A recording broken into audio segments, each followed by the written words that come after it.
Welcome to my channel KL study friends. जैसा कि आप सभी को पता है, हम पढ़ रहे हैं डेली दोपहर में 1 बजे हमारी क्लास होती है हिंदी पेडागोजी के इम्पोर्टेंट क्वेश्चन, जो कि आपके संविदा शिक्षक भर्ती वर्ग 3 के लिए बहुत ही इम्पोर्टेंट हैं। ठीक है, तो हमने पिछली क्लास में कुछ क्वेश्चन किए हुए थे और हमने बोला था कि जो आपकी जो विधियां दी गई हैं, व्याकरण शिक्षण की हो, कविता शिक्षण की हो, रचना शिक्षण, गद्य शिक्षण, ठीक है, तो इन सभी की जो विधियां हैं इससे आपको क्वेश्चन कराएंगे, क्योंकि इससे 1 से 2 क्वेश्चन आपको आपके एग्जाम्स में देखने को मिल सकते हैं। ठीक है, तो आइए देरी ना करते हुए शुरू करते हैं अपना सेशन। सबसे पहले आज ये हमारी क्लास 4 होगी। ठीक है, 3 क्लासें हमने पढ़ ली हैं और उसमें आपको हमने बहुत ही इंपॉर्टेंट शिक्षण कौशल के प्रश्न हैं, हिंदी शिक्षण के प्रश्न हैं, ये करा दिए थे। ठीक है, तो देखते हैं। सबसे पहले आज क्वेश्चन फर्स्ट दिया गया है, प्रश्न उत्तर विधि के जनक कौन है। जो प्रश्न उत्तर विधि है इसके जनक कौन है, तो आपको थोड़ा सा प्रश्न उत्तर विधि के बारे में बताते हैं कि क्या होती है ये प्रश्न उत्तर विधि। ठीक है, इसका उपयोग कहाँ पर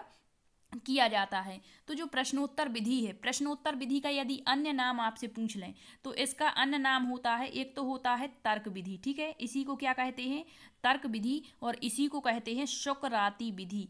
क्या कहते हैं, शुकराती विधि। तो इस तरह से भी क्वेश्चन पूछ सकते हैं कि शुकराती विधि का दूसरा नाम क्या है, तो क्या है, प्रश्नोत्तर विधि। प्रश्नोत्तर विधि का अन्य नाम क्या है, तो तर्क विधि और शुकराती विधि। तो नाम से ही स्पष्ट है कि प्रश्नोत्तर विधि के जनक कौन होंगे, सुकरात होंगे। ठीक है, कौन, सुकरात। और ये कहाँ के थे, तो एथेंस के थे और दार्शनिक थे। ठीक है, फिर सुकरात ने क्या कहा था, सुकरात जो है वो मानते थे कि जो सारा ज्ञान है बच्चे के अंदर ही अंतर्निहित है। क्या कहते थे कि जितना भी ज्ञान है वो बच्चे के अंदर ही अंतर्निहित है, शिक्षक का कार्य बस इस ज्ञान को बाहर निकालना होता है। ठीक है, तो वो किसके माध्यम से निकालते हैं, प्रश्नों के माध्यम से। इस कारण से इस विधि को प्रश्नोत्तर विधि कहा जाता है। और यदि कह दें कि जो प्रश्नोत्तर विधि है यह किस स्तर पर सबसे ज़्यादा उपयोगी है, तो जो माध्यमिक स्तर होता है उसमें गद्य शिक्षण के लिए सर्वोत्तम विधि मानी जाती है। किस शिक्षण के लिए, माध्यमिक स्तर में गद्य शिक्षण की सर्वोत्तम विधि मानी जाती है प्रश्नोत्तर विधि। ठीक है, अब देखते हैं नेक्स्ट क्वेश्चन। नेक्स्ट क्वेश्चन दिया है, संस्कृत भाषा में सबसे अधिक प्रचलित, क्या है, संस्कृत भाषा में सबसे अधिक प्रचलित विधि कौन सी है। तो आपको पता होना चाहिए कि जो संस्कृत भाषा में सबसे अधिक प्रचलित विधि कौन कौन सी हैं। तो आपने जो व्याकरण शिक्षण है, व्याकरण शिक्षण तो पढ़ा ही होगा। ठीक है, तो जो व्याकरण शिक्षण है इसमें 2 प्रकार की विधियां होती हैं। एक होती हैं परंपरागत विधियां, जिसको हम प्राचीन विधियां कहते हैं, परंपरागत विधियां। ठीक है, ये किसकी हैं, व्याकरण शिक्षण की। तो इसमें 2 विधियां आ जाती हैं, एक तो आ जाती है हमारी सूत्र विधि और एक आ जाती है हमारी पाठ्य पुस्तक विधि। ठीक है, तो ये व्याकरण शिक्षण की कौन सी विधियां हो गई, परंपरागत। इसके बाद व्याकरण शिक्षण की आधुनिक विधियां होती हैं, जिसमें आगमन विधि, निगमन विधि, आगमन निगमन विधि, द्विभाषी विधि, भाषा संसर्ग विधि, समवाय विधि, ये सारी विधियां आती हैं। तो यहाँ पूछा गया है कि संस्कृत भाषा में सबसे अधिक प्रचलित विधि, तो संस्कृत भाषा में प्रचलित विधि है सूत्र विधि। कौन सी है, सूत्र विधि, जो कि व्याकरण शिक्षण की परंपरागत विधि है। ठीक है, अब सूत्र विधि क्या होती है, तो इसके बारे में देखते हैं। सूत्र विधि को प्राचीन विधि माना जाता है, फर्स्ट बात। ठीक है, नेक्स्ट, ये संस्कृत भाषा में अधिक प्रचलित है, बिल्कुल। फिर जो व्याकरण शिक्षण की यदि आपसे कह दें कि व्याकरण शिक्षण में सर्वाधिक उपयोगी विधि कौन सी है, तो व्याकरण शिक्षण में किसका प्रयोग होता है, नियम सूत्रों का ही प्रयोग होता है। व्याकरण के नियम होते हैं अपने अपने हर कॉन्सेप्ट के। ठीक है, तो जो नियम होते हैं उसी को तो सूत्र कहते हैं। तो सूत्र विधि का प्रयोग किस में होता है सबसे ज़्यादा, व्याकरण शिक्षण में। यदि पूछ लें कि जो सूत्र विधि है वो किसका रूप है, तो निगमन विधि का रूप है, क्योंकि निगमन विधि में भी हम नियम से चलते हैं, कहाँ, उदाहरण की ओर। तो इस कारण से जो सूत्र विधि है वो निगमन विधि का रूप होती है। ठीक है, फिर पाणिनि, यदि पूछ लें कि जो पाणिनि है जिन्होंने अष्टाध्यायी की रचना की थी संस्कृत में, इसी विधि पर आधारित हैं।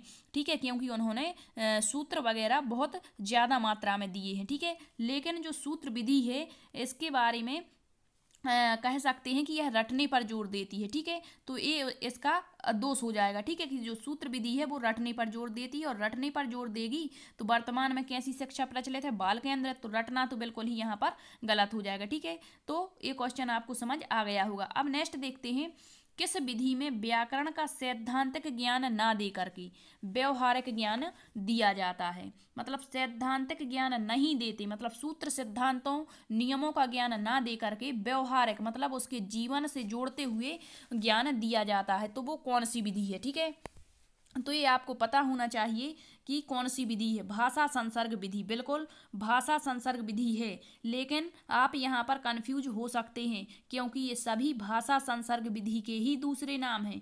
भाषा संसर्ग विधि को ही अव्याकृत विधि, उसी को प्रासंगिक विधि भी कहते हैं। तो इस कारण से इसका जो करेक्ट आंसर होगा वो होगा हमारा ऑप्शन डी। ठीक है, अब देखते हैं कि जो भाषा संसर्ग विधि है ये क्या होती है। तो व्याकरण शिक्षण से संबंधित है। पहली बात पूछ लेंगे कि भाषा संसर्ग विधि किस शिक्षण की विधि है, व्याकरण शिक्षण की है, नाटक शिक्षण की है, कविता शिक्षण की है, तो किसकी है भाषा संसर्ग विधि, हमारी व्याकरण शिक्षण की कौन सी विधि है, आधुनिक विधि है व्याकरण शिक्षण की। ठीक है, फिर प्राथमिक स्तर के लिए ये उपयोगी होती है, किस स्तर के लिए, प्राथमिक स्तर के लिए, और इसमें रचना और अभ्यास के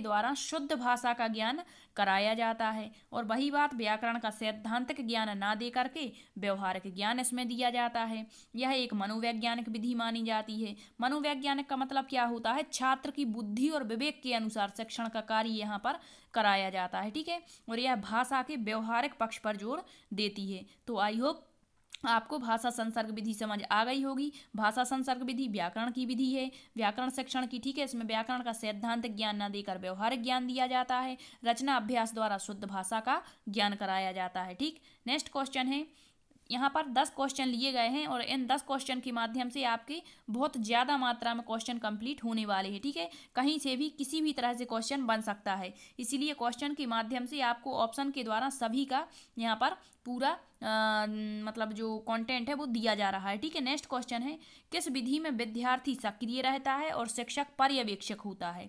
मतलब विद्यार्थी सक्रिय है, ठीक है, गतिशील है, स्वयं से कार्य कर रहा है, और शिक्षक क्या है, मात्र पर्यवेक्षक है। तो वह कौन सी विधि है। तो इसका करेक्ट आंसर क्या हो जाएगा हमारा, ऑप्शन नंबर फर्स्ट, पर्यवेक्षक अध्ययन विधि। तो क्या होती है पर्यवेक्षक अध्ययन विधि, इसे देखते हैं। यदि पूछ लें कि जो पर्यवेक्षक अध्ययन विधि है यह किस शिक्षण की विधि है, तो यह होती है हमारे गद्य शिक्षण की विधि। किसकी, गद्य शिक्षण की विधि है। और यदि कह दें कि पर्यवेक्षित अध्ययन विधि का दूसरा नाम क्या है, तो यहाँ पर विद्यार्थी सक्रिय है, मतलब स्वयं कार्य कर रहे हैं, तो इस कारण से इसे स्वाध्यायी विधि क्या कहते हैं, स्वाध्यायी विधि कहते। पर्यवेक्षक है तो क्या कर रहा है, उपचार कर रहा है, तो इसे उपचारी विधि भी कह देते हैं। क्या, उपचारी विधि। छात्र सक्रिय है तो स्वाध्यायी विधि, शिक्षक पर्यवेक्षक है मतलब जांच कर रहा है, तो उसे उपचारी विधि कह देते हैं। ठीक है, तो इसी के अन्य नाम है पर्यवेक्षक अध्ययन विधि के।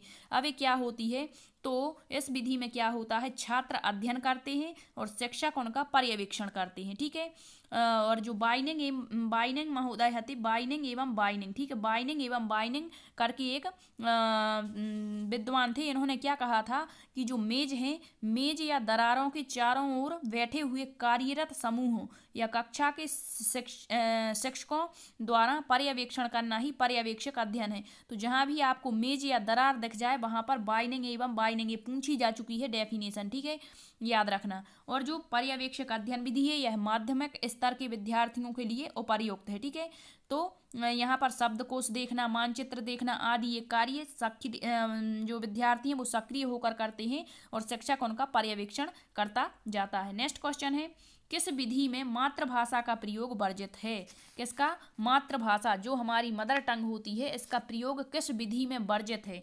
तो इसका करेक्ट आंसर क्या हो जाएगा हमारा, ऑप्शन नंबर बी, प्रत्यक्ष विधि। ठीक है, अब देखते हैं कि जो प्रत्यक्ष विधि है इसमें मातृभाषा का प्रयोग वर्जित होता है।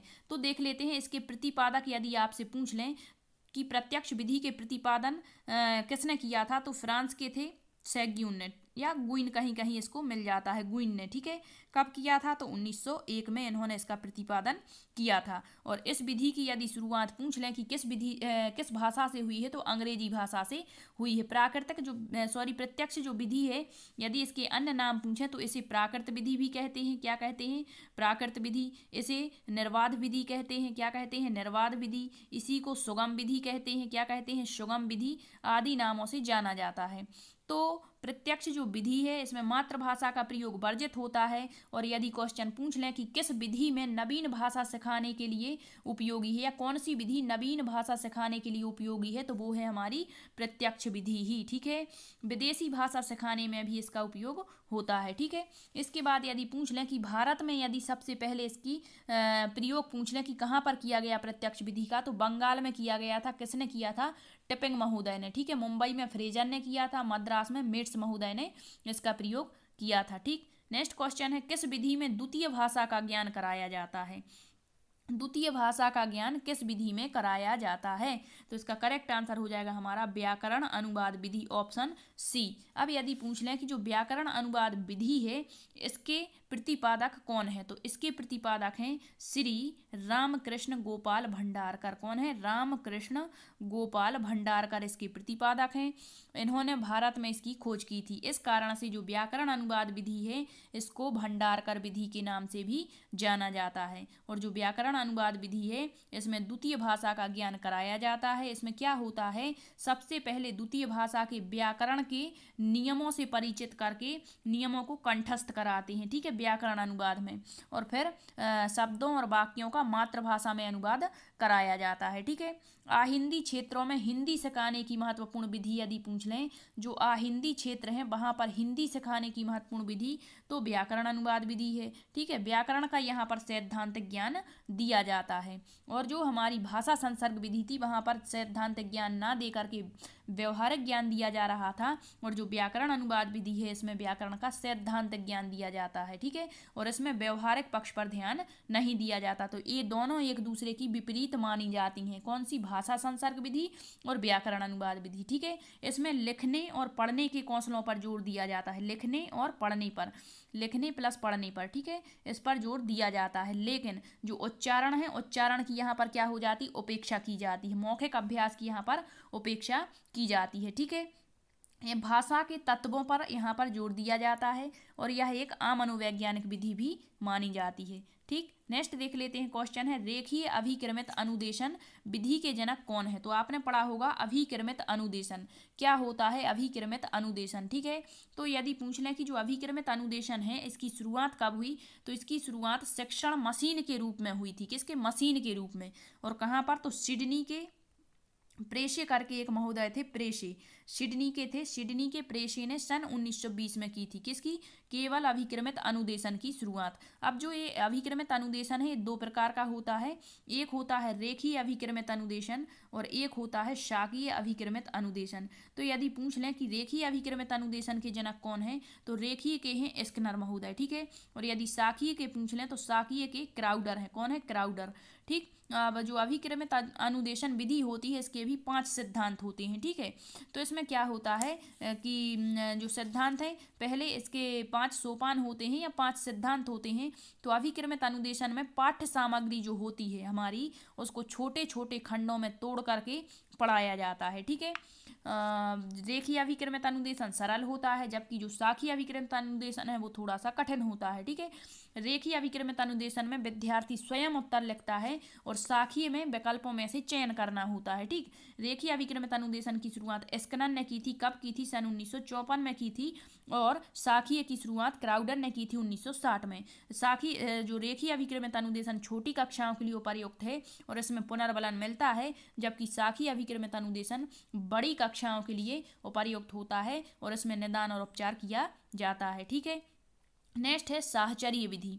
तो साहचर्य विधि के जनक कौन है? तो इसका करेक्ट आंसर हो जाएगा हमारा option first, Maria Montessori. Maria Montessori जो है ये साहचर्य विधि की जनक है। ठीक है, और यह विधि किस स्तर पर उपयोगी है? तो प्राथमिक स्तर पर उपयोगी है।